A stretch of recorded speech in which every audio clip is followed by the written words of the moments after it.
నువ్వు గడప నువ్వు అసలు వదలమ కాలేదు అది చూసుకోమా అది చూసుకో తల్లి వదలమా సార్ వెళ్ళిపోతాయి నేను వదలేదు గుర్తకి జారి వెళ్ళిపోతుంది రోడ్డు అందుకు ఎక్కమ్మా వెరీ చిన్న చిన్నగా చిన్నగా ఎక్కమ్మా ఇంట్రమ్మా సెంటర్ సెంటర్ ఓకే పోనీ వెరీ గుడ్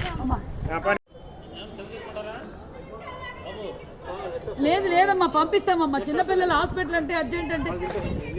లేదమ్మా అందరికి పంపిస్తాం తల్లి అందరికి పంపిస్తాం ఎక్కడమ్మా సరిపోదుగా ఎంతమంది వస్తున్నారు పట్టుకోరా పట్టుకో పట్టుకో పట్టుకో కంగారు పడమా పట్టుకో వీళ్ళు మెల్లింగా అందులోకి వెళ్ళమన్నా ఇంటిలో అవకాశం లేదు ఇదేనా